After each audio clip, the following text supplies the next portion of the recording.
لا الہ الا اللہ لا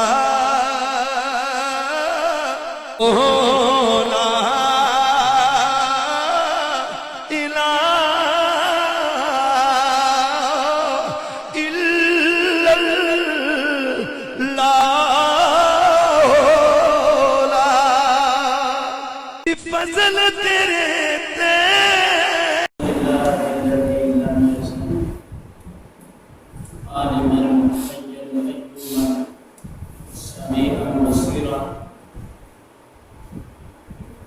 أما بعد فأعوذ بالله السميع العليم من اللعين الشيطان الرجيم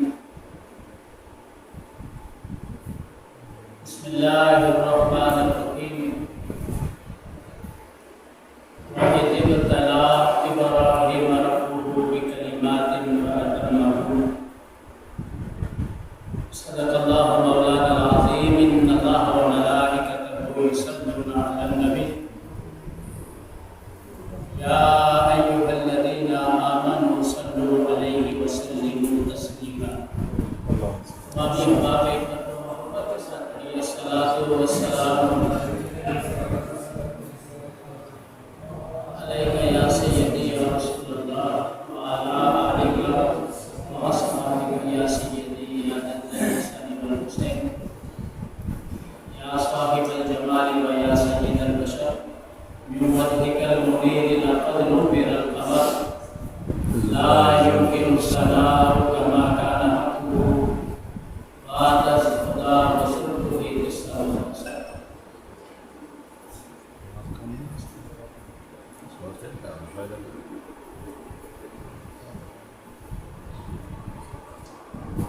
گزشتہ جمعۃ المبارک کو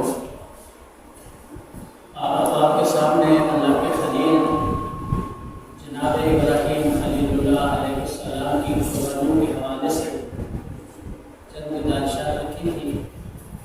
آج وہی سے آگے انشاءاللہ چند گزارشات آپ کے گزار کرنے کے ساتھ ملے گی خالق کائنات میں عمل کے لوگوں کی پتہ. بابا سے بکار بات یہاں ختم کی تھی کہ اللہ کے خلیل جناب ابراہیم خلیل اللہ علیہ السلام کو نمرود کی جلائی گئی آگ میں ڈالا گیا تو رب نے حکم دیا یا نار کونی بردم و سلاما علی ابراہیم کہ اے آگ اے نار میرے ابراہیم کے لیے ٹھنڈی بھی ہو جا اور سلامتی والی بھی ہو جا. باب سے بکار صاحب معارج النبوہ نے لکھا کہ جب اللہ کے خلیل کو آگ میں پھینکا جا چکا تو یہ نمرود اس کی ایک بیٹی تھی جس کا نام رغفہ تھا. رغفہ یہ ایک اونچے مکان کی چھت پہ چڑھی. اب خیال یہ تھا, تصور یہ تھا کہ ابراہیم جل کر راکھ ہو گیا. جب اس نے چھت سے کھڑے ہو کر دیکھا کہ ابراہیم کے لیے جو جلائی گئی آگ تھی اس کے جو شعلے تھے وہ پھول بن چکے تھے, جو نارے نمرود تھی وہ گلزار بن چکی تھی, اور اللہ کے خلیل فرشتوں کی جرمٹ میں تخت پہ جلوہ نشین تھے. جب اس نے یہ منظر دیکھا تو دین ابراہیمی کی محبت اس کے دل میں آئی. اس نے اللہ کے خلیل سے اجازت مانگی. اللہ کے خلیل نے اسے اجازت دی اور اس نے پڑھا لا الہ الا اللہ ابراہیم خلیل اللہ. اب جناب ابراہیم کا کلمہ پڑھتے ہی اس نے بھی آگ میں چھلانگ لگا. اللہ کے فضل سے یہ بھی آگ سے محفوظ رکھی اور اللہ کے خلیل کے پاس پہنچی. اب اللہ کے خلیل کے پاس پہنچی, ایمان کو مزید تازگی بخشی اور واپس سلامتی کے ساتھ اپنے باپ نمرود کے پاس. اب صاحب نمرود نے اسے بڑا محبت کے ساتھ سمجھایا کہ یہ کسی طرح دین ابراہیمی سے پھر جائے, لیکن جب وہ دین ابراہیمی سے نہ پھری تو یہ ظالمین کا طریقہ ہے, پھر وہ تکالیف دیتے ہیں. اب اس بدبخت نے اپنی بیٹی کو طرح طرح سے تکالیف دی.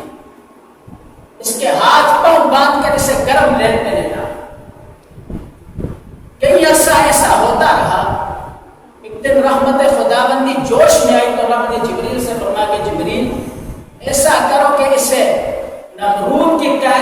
چھڑا کر میرے خلیل کے حوالے کر۔ اب جناب جبرائیل علیہ السلام نے حکم خداوندی کی تعمیل کرتے ہوئے اسے نمرود کی قید سے آزاد کروا کر اللہ کے خلیل کے حوالے کیا۔ اللہ کے خلیل علیہ السلام نے اس کا نکاح جناب مدین کے ساتھ فرمایا، اور اللہ کریم نے اس خوش بخت عورت کے بطن سے بطناً بعد بطن 10 اولادیں عطا کی۔ وہ 10 کی 10 اولادیں ساری کی ساری مسند نبوت کے فائز، یعنی اس کے بطن سے جتنی بھی اولادیں پیدا ہوئی ساری کی ساری اللہ کے نبی رسول اللہ۔ اور اسی مکان کی جو نمرود تھا یہ بڑا سرکش بڑا ظالم تھا۔ روایات میں آتا ہے کہ اس نے 100 سال سے زائد زندگی میں، اور 300 سال تک یہ کبھی بیمار نہیں تھا۔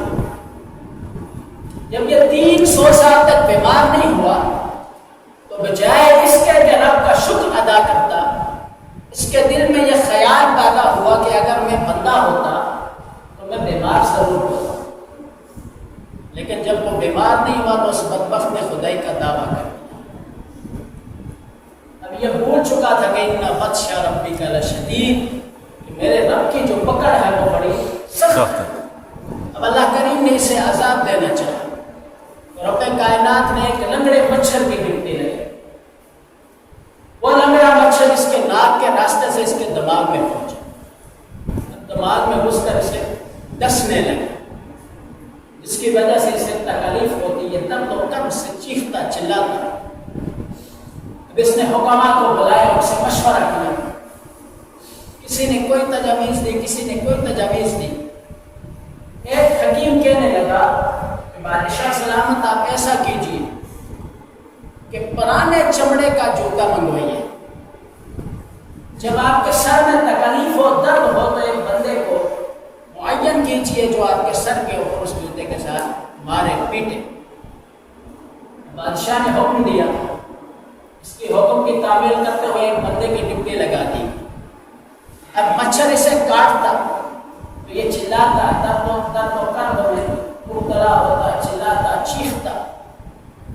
وہ جو بندہ جس کی ڈپٹی تھی وہ اس کے سر کے اوپر جوتے کے ساتھ مار کر سبانہ سے بکار کرتے کرتے اس مردود کا سر کھل گیا، اس کا دماغ باہر آ گیا، اور یہ اسی درد و کرب میں معاشرے چلا۔ اللہ ظالمین کی جب گرفت فرماتا ہے تو اس کا فیصلہ ہے کہ اس کی پکڑ بڑی ڈاڑی۔ تو صاحبان سے بکار اللہ نے اپنے خلیل سے بے شمار امتحانات لیے، یہ جان کا امتحان تھا، اللہ کے خلیل اس میں کامیاب ہے۔ اب مال کے امتحان کی باری ہے تو اللہ کریم نے اپنے خلیل کو بے شمار دولت سے نوازا تھا۔ وہ دولت مویشیوں کی صورت میں تھی، بے شمار جانور اللہ پاک کے فضل سے آپ کے پاس تھے۔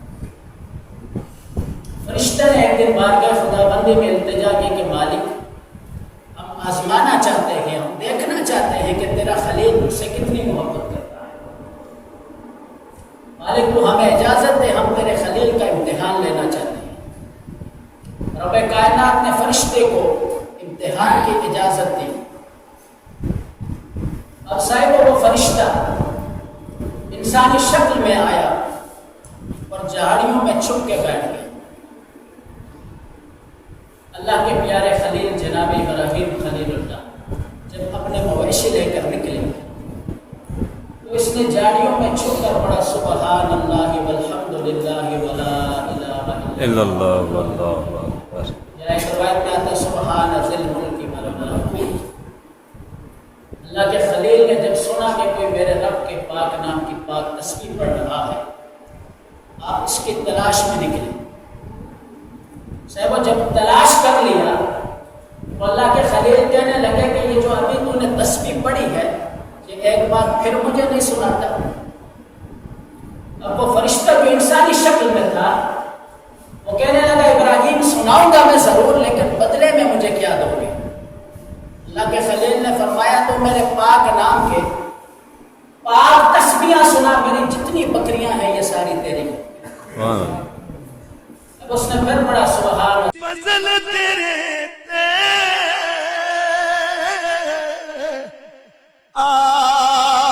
آس کریما تے اور غرور نہ کوئی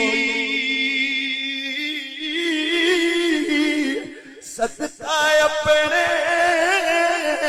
پاک نبی دا بخش خطا جو